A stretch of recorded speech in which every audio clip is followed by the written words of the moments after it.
Hi, I'm Hal Roberts. This is Bridge City News. Welcome. Here's some of the top stories we've been following. With the threat of an incoming 25% tariff on Canadian goods from the United States, Conservative leader Pierre Poilievre says Prime Minister Justin Trudeau has lost control. 3 pieces of legislation affecting transgender people in Alberta have passed the final stage of debate and are set to become law. And the Lethbridge Police are hosting a very special event to help raise money for the Special Olympics. Your nation, your province, your southern Alberta.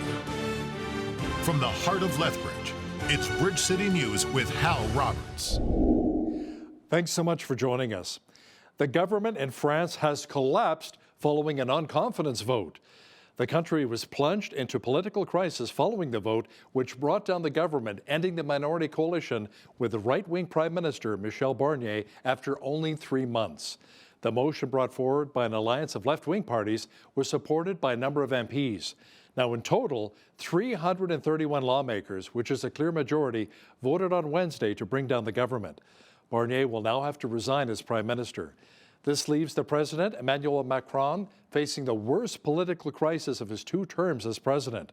Macron, whose second term as President runs until 2027, is not obliged to stand down himself and has already ruled out doing so.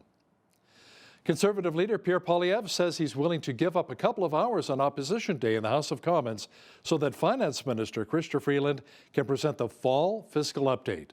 Poilievre says he will offer up the time on Monday so the Liberal government can tell Canadians whether it kept a promise to cap the federal deficit at $40 billion. The parliamentary budget officer is projecting the government will exceed its own fiscal guardrail with a deficit of $46.8 billion. A senior government official says delivering a fall economic statement less than 48 hours before a Bank of Canada interest rate announcement would be irresponsible and not a serious suggestion. So we're today, common sense Conservatives, are calling for the Finance Minister to introduce a fall update to indicate whether she's keeping her promise to cap the deficit at $40 billion or whether Trudeau's completely lost control of the deficit once again. Not only will we cooperate to let her introduce that fall update, we will actually give her a Christmas gift. We'll give her 2 hours out of our Conservative opposition motion day on Monday for her to stand on her feet and tell us how much she's lost control of the nation's finances. Now, earlier in the House of Commons, Pierre Poilievre also called out Prime Minister Justin Trudeau, saying he too has simply lost control of everything. He's lost control of the borders, lost control of immigration, lost control of spending and the deficit, lost control of inflation and housing costs, lost control of his own caucus. This has put Canada in an unbearably weak position. Mr. Speaker, will the Prime Minister reverse all the damage he's done, or will he just call a carbon tax election so we can do it for him? I think the Leader of the Opposition needs to reflect carefully on whether he really wants to amplify the erroneous narratives that the Americans are putting forward around, for example, our border, when less than 1% of migrants coming into the United States irregularly come from Canada, where 0.2% of fentanyl coming into the United States comes from Canada. These are things that we would all do well to stand up and say, yes, there's things we can and are working on together at our border, but amplifying these broken narratives is simply not responsible leadership. Federal Labour Minister Steve McKinnon is again urging Canada Post and the union representing more than 55,000 postal workers to get back to the bargaining table. He announced last week a pause on federal mediation after both sides appeared too far apart to reach a deal. It comes as the Retail Council of Canada calls on Ottawa to intervene to end the nearly 3-week-old strike, saying it is putting businesses and their employees in jeopardy. McKinnon, however, has so far resisted calls for it to step in, even though the feds intervened in other labor disputes earlier this year. Deals, especially in perhaps even particularly this one, must be achieved through compromise. Canada Post is at an obvious pivot point in its history. its traditional letter business is under strain. It's looking for new commercial opportunities, and that means the employer and the union must work together on the way forward. Vancouver police say a number of people have been stabbed and a suspect was shot by police in the city's downtown core on Wednesday. Police say they responded to the incident, which took place near Robson and Hamilton Streets. Witnesses say they heard shots that were fired near a 7-Eleven close to the Vancouver Public Library. 2 people were taken away by ambulances. A witness says the suspect was trying to steal something from the store when an employee tried to intervene. Police and fire crews remained on scene as BC's civilian police watchdog has been deployed to the site to investigate. A new study has come out comparing violent and property crime rates in both Canada and the United States. It appears that crime in our country is increasing quicker than our southern neighbors. Dr. Livio Di Matteo, senior fellow with the Fraser Institute and author of the study, offers some staggering statistics. Homicides, for example, in 2014 in Canada were about 1.5 homicides per 100,000 people. That's gone up to 2.3 by the end of the study period in this report. That's a 53% increase.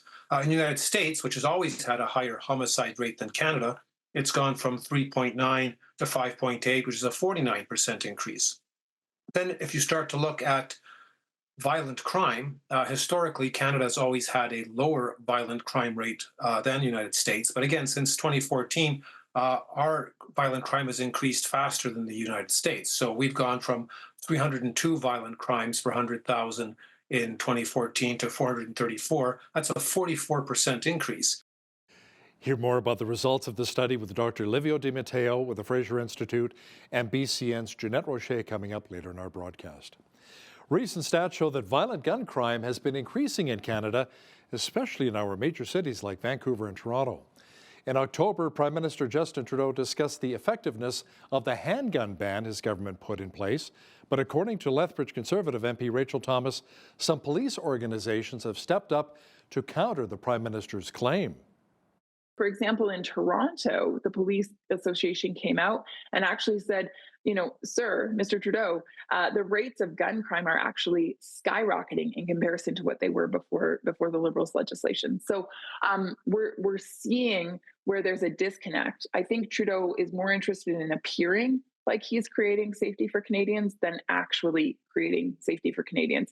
In fact, his legislation, it only worked to divide Canadians. It only worked to attack or scapegoat those individuals who use their firearms for hunting or sports shooting, or for Indigenous folks who also have rifles and often use them for hunting, et cetera, as well. Lethbridge MP Rachel Thomas will also discuss how her party, if elected, will follow through with defunding the CBC. She'll have details coming up in the second half of our show. 3 pieces of legislation affecting transgender people here in Alberta have passed the final stage of debate and are set to become law. The changes include requiring children under the age of 16 to have parental consent if they want to change their names or pronouns at school. Premier Daniel Smith says the bills were important to protect both children and female athletes. I think got the right balance. We understand that puberty blockers are if you take them before you've gone through puberty, it means that you won't be able to have children. I don't believe that 10-year-olds can make that decision. I think most parents don't believe that 10-year-olds can make that decision either.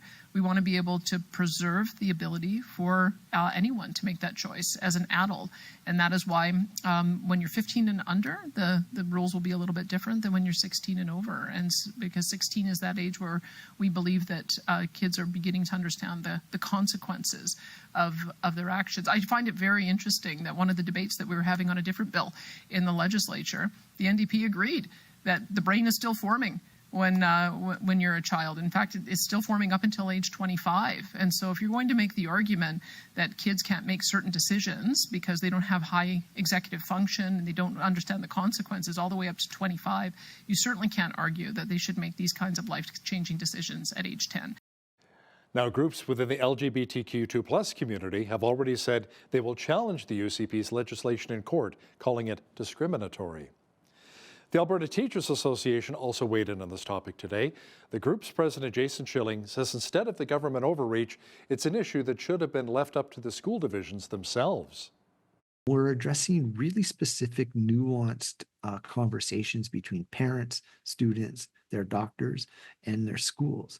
And I think that this would have been best left to be held on a one-to-one basis and to let schools deal with these issues ourselves. I mean, we've been saying it, and then just recently the Alberta School Boards Association passed 2 resolutions, one saying that they did not want the opt-in to be coming into process. We have an opt-out process already within the Education Act that's working. Don't understand what we're trying to fix there. And school boards also asked to be able to deal with sexual orientation and gender issues on their own as a one-to-one basis as a school board to put in policy so that they can handle it that way with some dignity and some grace. To put in this wide-reaching sledgehammer-like legislation is really just meant to harm people.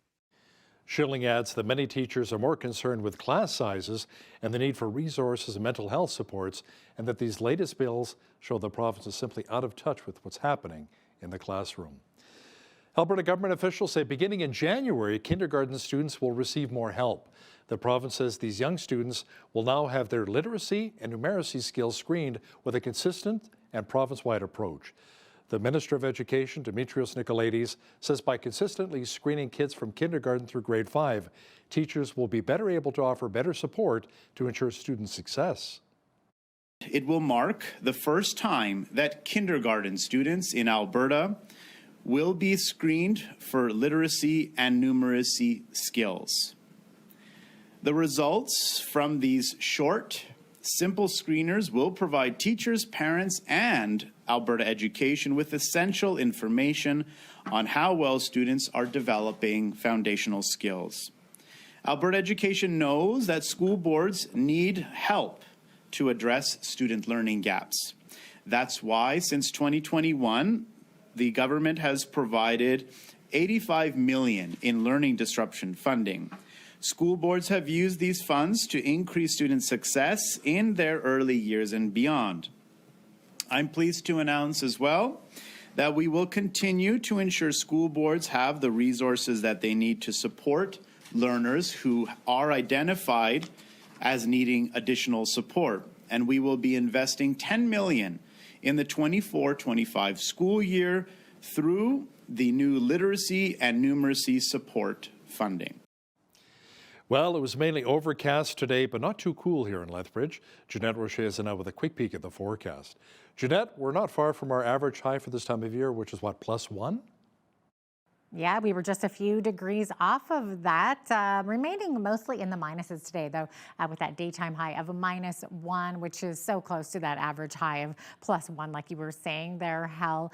Now, also some very foggy conditions today for the most part of the morning and early afternoon. Now, by tomorrow, things are going to be clearing up and warming up. So we're seeing lots of sunshine, and there's that high of 6 degrees. And of course, with that, we're going to be seeing some windy conditions. So expect some wind gusts from 30 to 50 kilometers per hour. Seems like we can't have that warmer weather without it, doesn't it?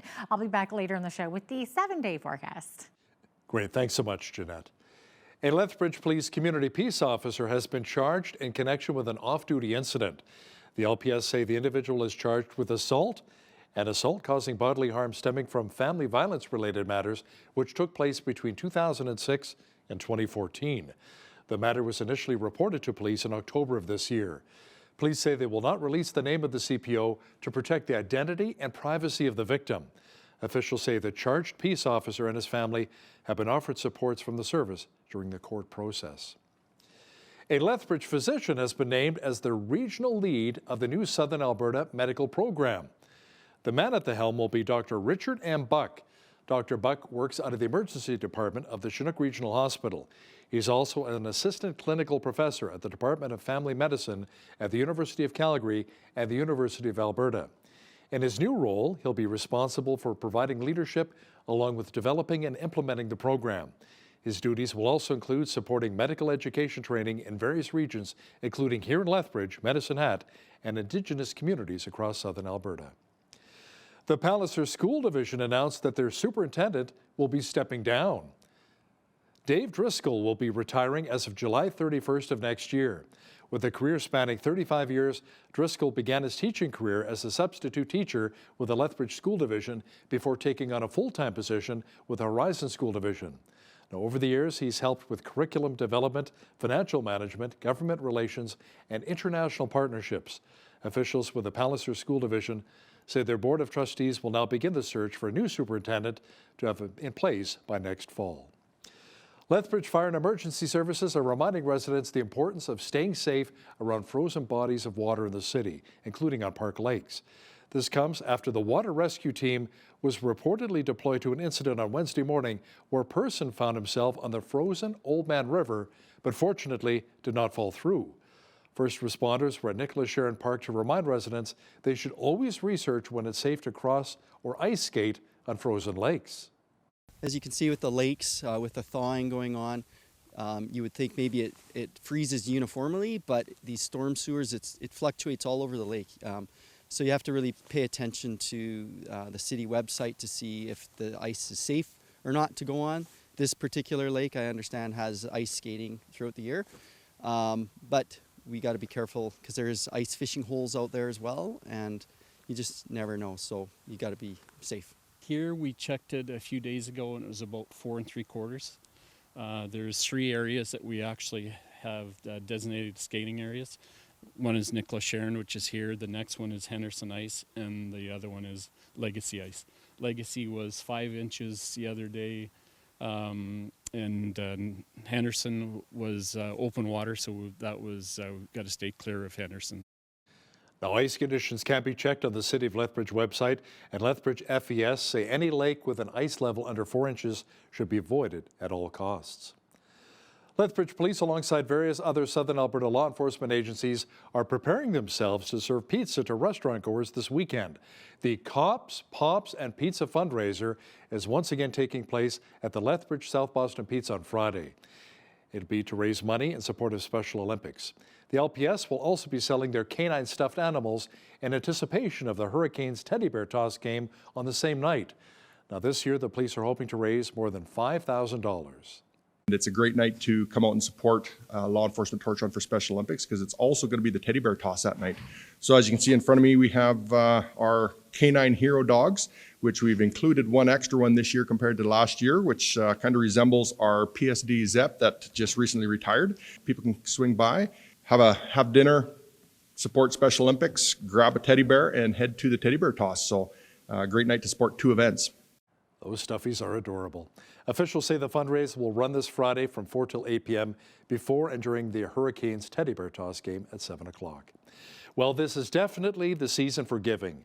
And in celebration with that theme, the Lethbridge Community Band Society will be hosting the 31st annual Mayor's Christmas Concert.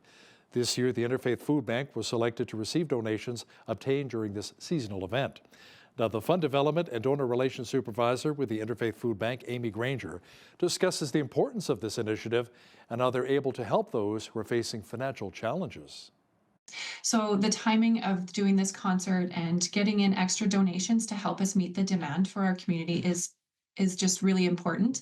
It's a way for us to get our message out to the community of what we need and what our community needs, and knowing that the community is there for us and for our clients is really appreciated. We rely heavily on donations from the community and the success, so it's a great thing to see different organizations and businesses come alongside of us and make donations so that we can get the food into people's homes this Christmas. It is such a wonderful evening. There's nothing better than listening to Christmas songs in such a beautiful venue, and we're really excited to be benefiting from that concert. You can purchase a ticket for $20 on their website, and then there'll be an opportunity for people to make a donation to Interfaith Food Bank. The annual Mayor's Christmas Concert will take place this Saturday, 7 p.m. at the Southminster United Church here in Lethbridge. Always a great time. A lot of snow here in Lethbridge, but fortunately it's been melting, and that trend should continue over the next few days leading into the weekend. A full look at the weather pictures coming up.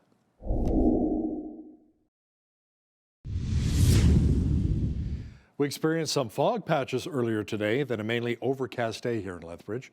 Jeanette Roche is now with all of the weather details. Jeanette, fortunately, the clouds should break and the mercury will also be climbing as well fairly soon.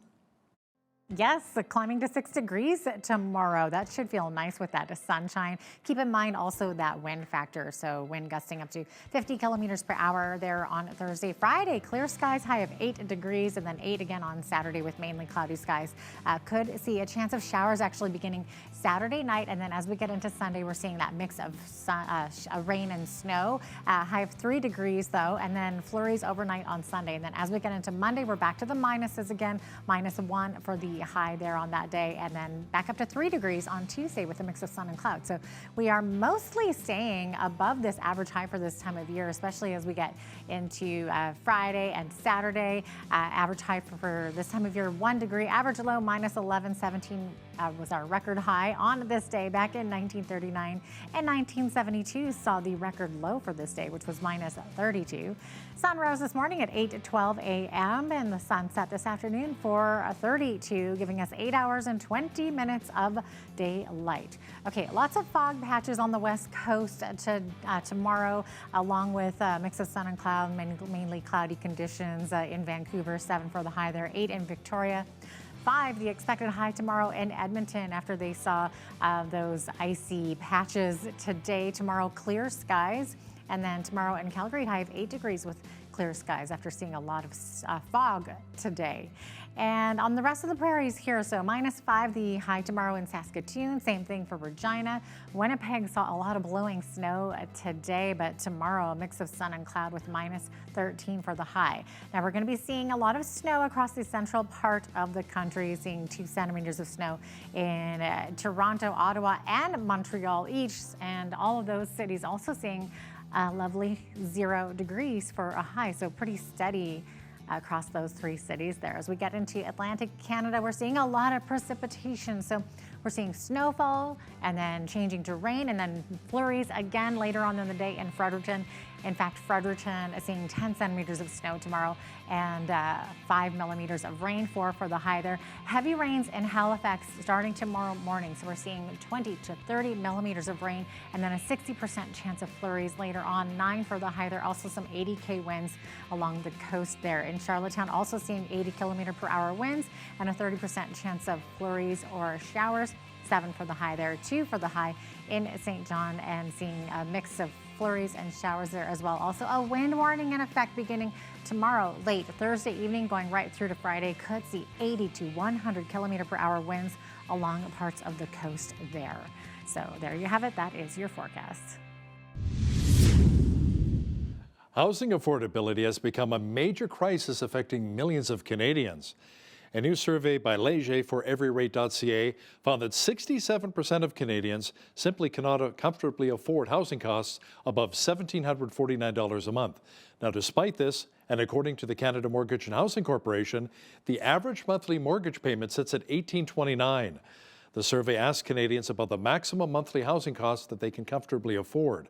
Around 38% said $1,000 or less, 67% couldn't handle anything over $1,749, and 42% of respondents earning over $100,000 a year said they couldn't comfortably pay more than $1,749 a month. Now, at the big city level, the disparity between comfortable payments and actual mortgage costs becomes even more pronounced. In Vancouver, the average monthly mortgage payment of $4,238 a month exceeds the comfortable payment threshold of $1,787 by 137%. And in Toronto, mortgage payments average $3,550, surpassing the comfortable payment level of $1,620 by over 119%. Auto sales increased in Canada by 8.8% last month as the market appeared to pick up for the fall. DeRosie Automotive Consultant says 156,000 vehicles were sold last month. The results were the best for November since record-breaking sales back in 2017. The group's managing partner, Andrew King, says the market has already topped the 2023 year-end sales total of 1.72 million, with more sales expected by the end of the year. Now, here's a look at today's markets. The TSX was up 5 basis points of the day to 25,641. The Dow was also up 308 points to 45,014. The S&P 500 was up 36 points to 6,086, and the Nasdaq was also up 254 points to 19,735. West Texas Intermediate oil was down 128 to 68.66 US per barrel. Natural gas was up 2 cents to 3.07 US. Gold was up 6.35 to 26.49.87 US an ounce, and silver was up 27 cents to 31.29 US an ounce. Feed wheat is at $8.02 per bushel, barley is at $6.35, canola is at $13.15, and corn is at $7.67 per bushel. Live cattle were down 10 cents to $188.38. Feeder cattle January contract was down $2.35 to $256.95, and lean hogs were down 75 cents to $82.50. And the Canadian dollar was slightly down over the past 24 hours and currently sits at 71.10 US.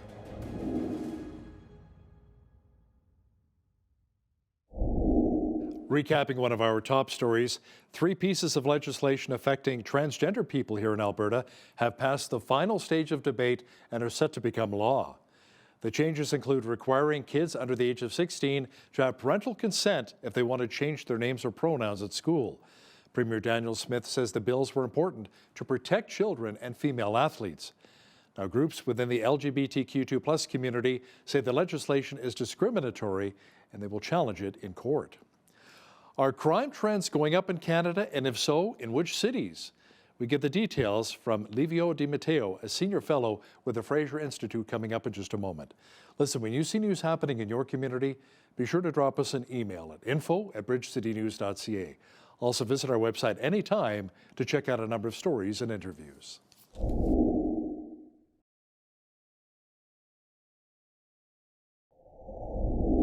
We all get concerned about violent crime as well as property crime. The negative impact on society and individual lives is significant. As Canadians, we usually view our country as being much safer than our neighbors to the south, but a new study sheds some surprising light on that assumption. Today's guest is Dr. Livio Di Matteo. He is a senior fellow at the Fraser Institute and professor of economics at Lakehead University in Thunder Bay, Ontario. And he's also the author of the study comparing recent crime trends in Canada and the U.S. Livio, welcome. Thanks for joining me. Oh, pleasure to be here, Jeanette. Wonderful. Okay, first off, maybe give us a big picture view of violent crime rates in our two nations. If we look back over the last number of decades, has it been increasing or decreasing?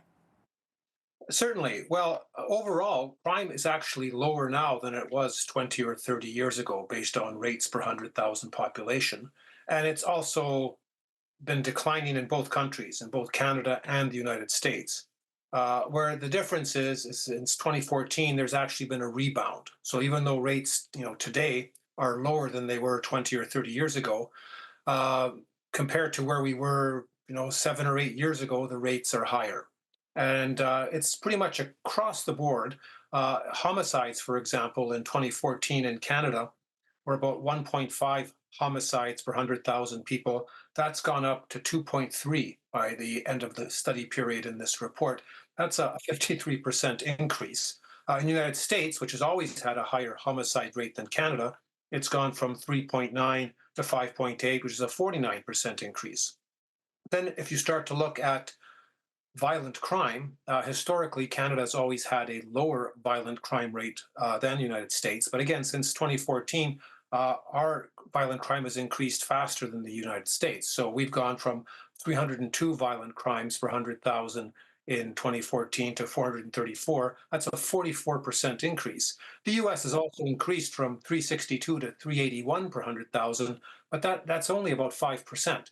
So we have actually, as of 2022, surpassed the U.S. violent crime rate by about 14%. We're 14% higher, which is a remarkable development given that historically we've always had lower crime rates. Then when you come to property crime historically in Canada has been slightly higher than the U.S. However, since 2014, we've gone from about 2,328 crimes per 100,000 to 2,491. That's a 7% increase. However, in the United States, property crime rates have actually decreased over that same period, have gone from 2,574 to 1,954. So they've actually experienced a slight decrease, but our property crime rate is at present higher than that in the United States also. That's crazy. So it's like you're finding now that the rates of both violent crime and property crime have been increasing in Canada and now is surpassing comparable crime rates in the U.S. That's really hard to believe. So, how exactly are we defining violent crime? What falls into this category? Well, violent crime is basically, robberies, murders, assault with a weapon. So the Canadian definition actually includes something called assault level 1, in which there is not serious injury in the assault and there is no weapon, but that has been omitted because in the United States, that definition actually is not considered, strictly speaking, a violent crime. So if you include the Canadian definition of violent crime, it's actually always been much higher than the American one. So in a sense, it's been reduced to sort of better match the American definition of violent crime, in which case historically we've been below them. But now, even with that definition, we've actually surpassed them. Okay, and likewise, what is included in property crimes? Thefts, burglary, motor vehicle theft, those types of incidents. That actually is more comparable and more relatable to the U.S. definition than was the original violent crime one. Mm-hmm. And I would assume that the rates of violent crime and property crime are significantly higher in urban centers? This part of the report did not actually look at that breakdown. That is actually, this report's actually coming out in 3 parts. The first part was a general national level overview. The next release will actually be comparing Canadian CMAs to each other, and then also to the American equivalent, which are their MSAs or metropolitan statistical areas. However, what is interesting, excuse me, in terms of crime rate, some rural crime rates actually tend to be higher than urban ones, believe it or not. And there's also an east-west gradient in which crime rates in general in Canada tend to be lower the further east you go, and they tend to rise as you move further out west. So why are violent crimes increasing that drastically here in Canada while the U.S. has only experienced a slight increase? What's driving that increase in Canada? Well, that's a very good question, and the report doesn't actually look into the determinants of crime or what might be driving it. Historically, crime is related to demographics. For example, younger populations tend to have higher crime rates, and so as populations have aged, it's probably not a surprise that crime rates have also declined over time. So the question is, what has happened to our demographics since, say, 2014, 2015? They have gotten slightly younger. There has been population growth, so that could be a factor. These are police-reported crime rates, and perhaps the police are simply catching more criminals and more crimes are being reported. That is also a possibility. But the report doesn't really go into the details as to what could be driving those kinds of results. Mm-hmm. And I think you mentioned there that like homicides are higher in the U.S., but murders are on the rise in Canada, right? So what kind of an increase are we seeing in our homicide rate? And do we have any indications of what's causing that rate to go up? Well, I don't have indications on the causes, but you look at Canadian homicide rates, they've always been, substantially lower than the U.S. rate. I mean, in 2000, we were at 1.8 homicides per 100,000. That's declined by about 2014, 2015 to 1.5. And that's a historical trend that had been going on for quite a few decades. However, since then, the homicide rate has been going up. And so it went up from 1.5 to 2.3 by 2022, between 2014 and 2022. And, that's a substantial increase. Is this happening at times when we're seeing a population influx as well, or people coming in from other cultures and other countries? Are they sort of bringing those attitudes with them? I don't know if that's a factor. I really don't have an answer to that. You're a numbers guy. Has been growing. No, our population has been growing, but why there would be that type of correlation is unclear. Yeah. And then the same thing with property crimes. They're increasing in Canada. Do you have any indicators as to what the reasons would be? No. Okay. No, the really interesting thing is that during the pandemic, property crimes actually dropped. Just for that like into 2020 into 2021, there was actually a fairly steep drop, and that to some extent makes sense People were because at home, right? that's right. That's right. Everyone was at home looking after their property, so property crime rates went down. But then they've rebounded quite substantially. So I suppose one could argue the criminals are making up for lost time, and the rates have really rebounded since then. Wow. And then, of course, with property crimes decreasing in the U.S., what can we learn from what the Americans are doing? Do we know what they're doing to have this decrease? I couldn't answer that for you. I would have to look at to see what the differences are in either policing numbers or even the types of strategies used for policing and crime, et cetera, as well as other social type determinants that might be driving crime rates. I mean, income growth has been faster in the U.S. Over the last decade than it has been in Canada. In a sense, our per capita GDP has been stagnating, and perhaps that is having an impact on people's ability to get ahead, and perhaps that's affecting them. In the U.S., their GDP has been growing quite robustly, so wages, etc. So that may be a factor. It would be an interesting, sociological study, I guess, or economic study, really, to see if the inflation rates and just the economy itself has made a difference on that. Where do you see this Canadian crime trend going over the next decade? Well, again, I haven't been doing a forecast, but based on the last few years, it looks like the trend will be up at least for the foreseeable future. But where it goes a decade from now, I mean, if in 2010 you'd asked me to look ahead, I would tell you crime rates would continue dropping, and they did up until about 2014, 2015. So I would imagine that they'll probably continue rising for the foreseeable future in the short term. What happens in the long term is anybody's guess. And Livio, any thoughts on what options are available to our various levels of government to put into action to reverse these trends?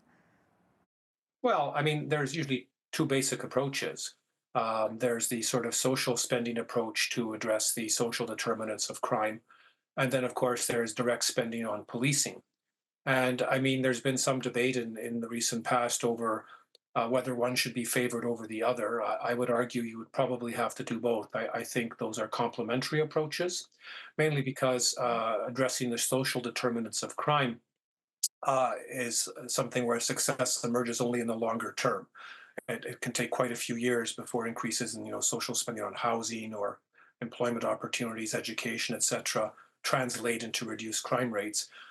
In the short term, there's still crime, and so you're also going to have to spend resources on policing and those types of expenditures. So the two, in a sense, are complementary rather than substitutes, as they've often been portrayed in the past. What's next for you for this study? What's part two of this? Are you going to dive more deeply into sort of geographical regions or the regions or the reasons, I guess, is what I'm asking. Mainly, it'll still be a comparison of the numbers. So the report is actually going to be, the study is going to be released in three phases. The first phase was the overview of national rates.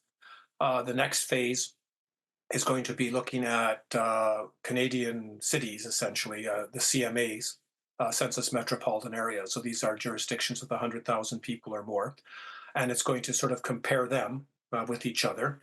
And it's also going to look at the American counterparts, so to speak, the metropolitan statistical areas, or MSAs, and it's going to compare them with each other. And then the Canadian and the American cities are going to be compared jointly to see how Canadian cities rank with the American one. So that'll be the second phase of the report, and I don't have a date. It'll be sometime early in the new year.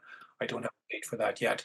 Then after that, there'll be a regional comparison. So we'll be looking at, for example, British Columbia with adjacent states, Alberta, Saskatchewan, with adjacent states underneath, Ontario and the U.S. Midwest, the Atlantic provinces in New England, and so we'll be continuing the comparison. But again, it's just a comparison of the numbers.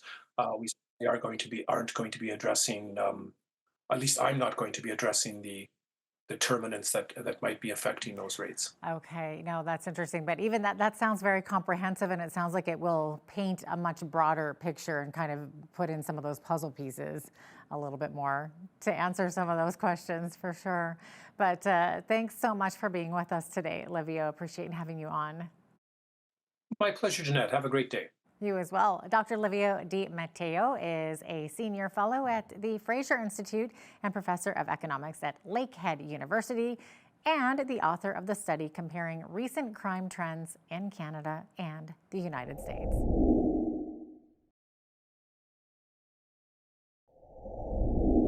You know, many Canadians are quite concerned that an emissions cap on Canadian energy will not only kill jobs in Canada, but send many of those jobs to the United States.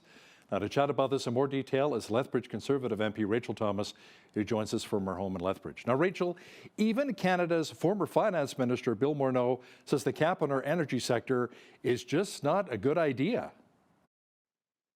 Yeah, Hal, I think, look, at the end of the day, Canada produces oil and gas in an incredibly responsible manner.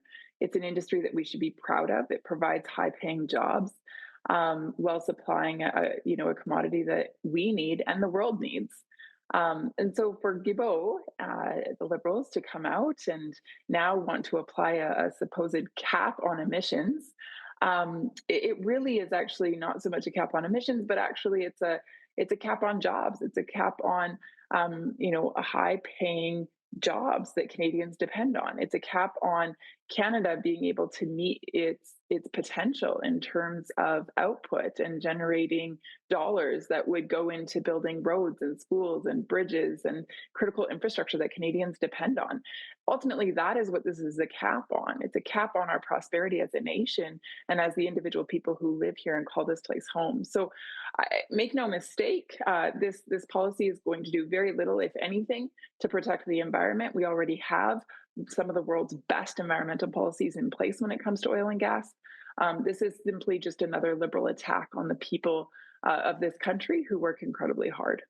Premier Daniel Smith and the UCP have also hinted that they may be suing the federal government once again over this potential emissions cap. They want to be 35% less than the 2019 levels. What are your thoughts? I commend Premier Smith on her advocacy for the people of Alberta. She's certainly wanting to make sure that they have every opportunity to thrive. And so her gumption to be able to go up against the establishment in Ottawa and to defend the interests of our province, I think is the right thing. I believe that she is acting in the best interest of those that have elected her. She clearly has a mandate to act in the way that she is. And I think that, should she be successful, it will definitely serve Albertans well. Now, we've heard your leader, Pierre Poilievre, say time and time again that after 9 years of this Liberal NDP government, millions more Canadians are now going to food banks because they're having a really tough time making ends meet. Now, Poilievre says he has a plan to help Canadians meet their basic needs. Rachel, what does that plan really look like for your party? Yeah, look, we know that Canadians are worse off than they have been in at least 40 years. And of course, that's due to the government that's currently in place, led by Prime Minister Trudeau. Unfortunately, he's just made decisions to spend carelessly, and as a result, inflation has been driven up, interest rates have been driven up, and as a result, Canadians are paying more than ever before. I'm hearing from people who are coming into my office who, they're having to make difficult decisions between paying their utility bill or paying for food or properly feeding their families. In terms of a Conservative plan, our plan is really common sense. If you rein in the spending and you make sure that you're responsible, spending within your means only, then of course that reduces inflation. Further to that, we would be introducing a dollar for dollar rule. So if we're going to spend an extra dollar, then we have to find a dollar of savings when we're in government. And I think as well, we've made it very clear that we intend to scrap the carbon tax. That'll be our first order of business when we form government. And we know that this is costing Canadians, a ton of money. It's adding to their gas bill, their grocery bill, their utilities bill. Everything costs more because of the carbon tax. So, of course, we look forward to taking an axe to that and getting rid of it altogether for all time. Yeah, let's talk a bit about that carbon tax for a moment here, Rachel. Many would argue that it has been very hurtful to a number of serve Canadians, from farmers to the truckers who deliver our food. In fact, a recent report by the Parliamentary Budget Officer also says that even with rebate checks that Ottawa is dishing out, overall Canadians are spending much more than we're actually getting back. Would you agree with that assessment? Yeah, certainly. Again, that's, the PBO, the Parliamentary Budget Officer affirmed that Canadians are worse off with the carbon tax. We know that in the province of Alberta, after rebate, Albertans are still paying about $700 more for the carbon tax than they would be if we didn't have it. And so again, this is just another example where this government is out of touch with the reality of Canadians and actually putting policy in place that's incredibly punitive in nature. Canadians deserve better. Canadians deserve hope. They deserve prosperity. They deserve opportunity. And common sense Conservatives are committed to doing that. And again, it starts with step one, which is to axe the carbon tax. Now, since being elected south of the border, Donald Trump says he's bringing forth legislation to have millions of illegal immigrants deported. And some believe a number of those illegal immigrants who've not been vetted properly will make their way to Canada. Some of those illegal immigrants having criminal records, maybe even jihadists. Should we really be concerned here in our country about a lot of those illegals making their way over across the border? The first order of any government should be the safety and security of its citizens. Which means ultimately securing our borders and making sure that immigration processes are followed properly. Canada has an incredibly robust and compassionate immigration system traditionally. Under this government, however, it has been absolute chaos. And so unfortunately, we have seen many illegal immigrants come into the country, and some of those individuals pose a threat. So just recently, we know that there were 2 former ISIS fighters who came into this country and they were granted citizenship. And they went on to then plot a terrorist attack in Toronto. It was discovered then that one of these individuals actually dismembered someone in 2015 with a sword and then posted it on media for people to see.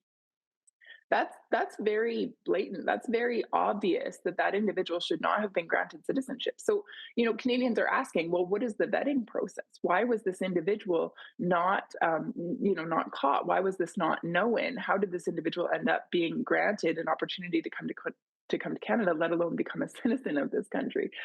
And so clearly there's a great deal of work that needs to be done with regards to how people are vetted and allowed to take the oath of citizenship in this country. And I think Canadians are rightly concerned with how things are going right now under Trudeau, and they're certainly asking for change. And so as Conservatives, we're committed to restoring our immigration system to what it once was, which was, a system that was based on fairness, a system that was based on rules and procedures and protocols, and ultimately a system that served our country well economically.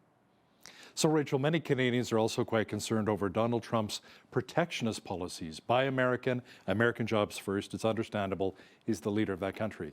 But if your party forms government in the next federal election, how will you really work with Donald Trump to ensure that he doesn't go ballistic with tariffs, including on our softwood lumber?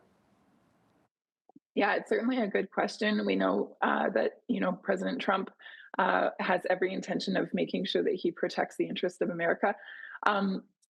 At the same time, here in Canada, we should have a leader who's advocating for the best interests of Canadians.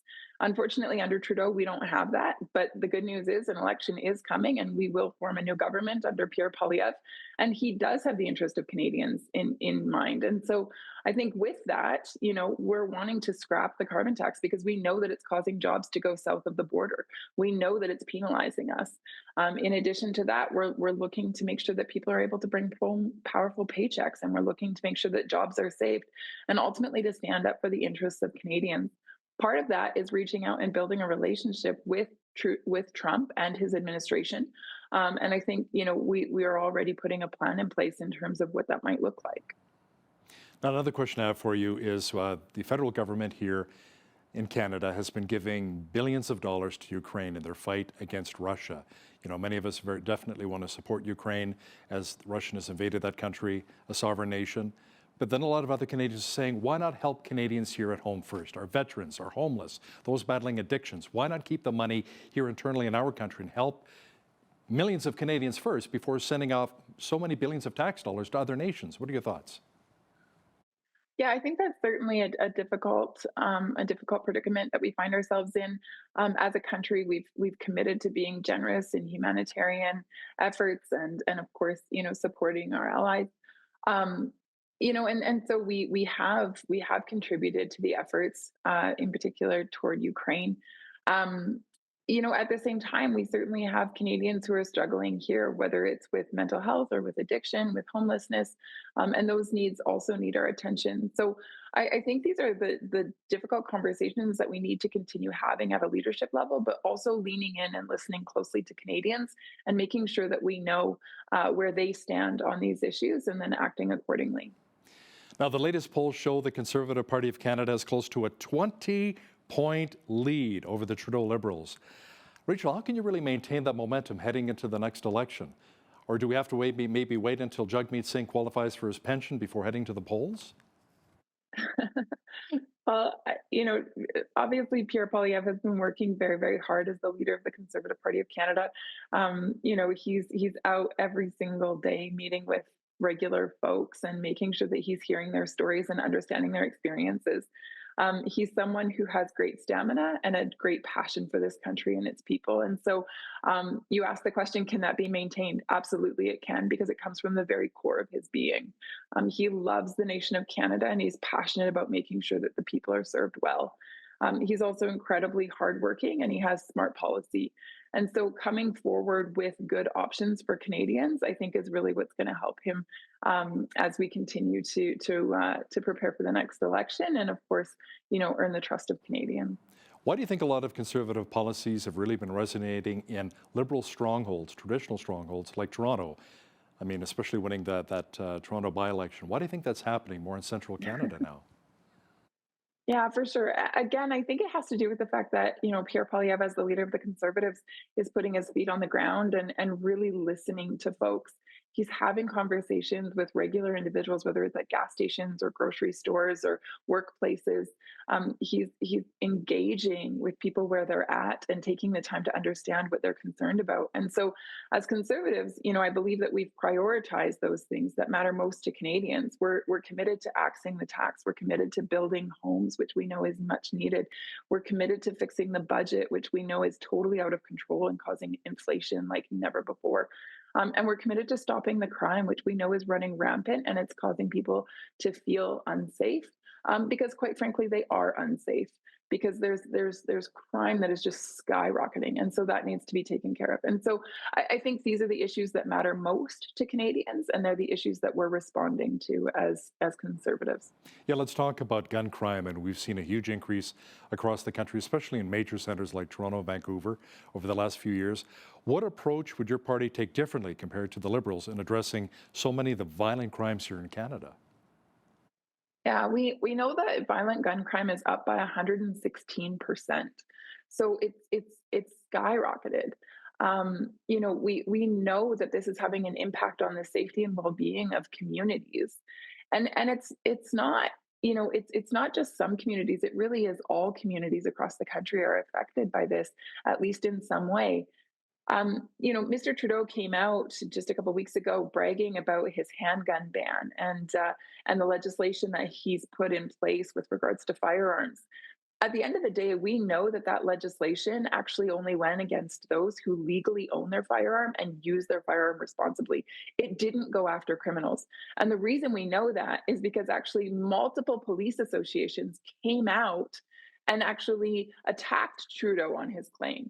They actually wanted to clear the record. They wanted to set it straight. So for example, in Toronto, the police association came out and actually said, sir, Mr. Trudeau, the rates of gun crime are actually skyrocketing in comparison to what they were before the Liberals' legislation. So we're seeing where there's a disconnect. I think Trudeau is more interested in appearing like he's creating safety for Canadians than actually creating safety for Canadians. In fact, his legislation, it only worked to divide Canadians. It only worked to attack or scapegoat those individuals who use their firearms for hunting or sports shooting, or for Indigenous folks who also have rifles and often use them for hunting, et cetera, as well. That's not an effective law. At the end of the day, Canadians are not safer because of Trudeau. They're actually put into greater harm. Now, you've been quite critical of the Trudeau government in the past, saying that censorship has increased exponentially with bills such as C-18 and I believe C-11. Can you explain how these bills are, quote, suffocating the Canadian public? Sure, I'd be happy to. Look, free speech is an issue that I am extremely passionate about because if you do not have free speech, the foundations of democracy are under attack. It is that fundamental. And so Bill C-18 actually attacks the freedom of Canadians in terms of their ability to access the news that they would wish to access. So essentially what Trudeau did is under the Liberals, they put law in place that basically favors the big broadcasters and puts other media companies at risk of even existing. It also prevents Canadians from being able to access news on places like Facebook or Instagram, et cetera, which of course Canadians depend on those spaces for the exchange of news. C-18 is something that definitely favors the large corporate news entities in exchange for going after the small ones and essentially putting them in the ground, or a nail in the coffin, some might say. And so I have huge concerns there with regards to freedom of choice and of course, the opportunity that Canadians have to be able to access different sources. With regards to Bill C-11, ultimately what this does is it breaks your search bar. You think that you're going online and looking for one thing, but actually the government is rerouting you to what they want you to see. So ultimately it puts the government in the driver's seat in terms of what you can see or say or hear online, which is very scary. Now, your leader, Pierre Poilievre, says he wants to defund the CBC, Rachel. Now, do you back him on this, or is it just for English TV programming? Well, look, so when it comes to the CBC, they receive $1.4 billion from Canadian taxpayers. And we know that despite receiving that lofty amount of money, we know that viewership is down. We know that trust is down. We know that ad revenue is down. And we know that despite this abysmal performance, that Catherine Tate, the CEO of the CBC, determined that the executives should get $18 million worth of bonuses. This is crazy. This is crazy. Of course, Canadians are upset by this. So to answer your question directly, Pierre Poilievre has been very clear. We intend to defund the CBC. We also intend, however, to keep Radio-Canada because we understand its importance in certain places within Canada where it's more difficult to access news. And so we want to make sure that in those remote areas and in Quebec that access is granted. But make no mistake, in terms of the CBC, it will be defunded. Conservative MP Rachel Thomas, thanks so much for your time today and for joining us from your home in Lethbridge. Thank you, Hal. Good to be with you. You as well. On behalf of all of us here at Bridge City News, I'm Hal Roberts. God bless and thanks so much for watching.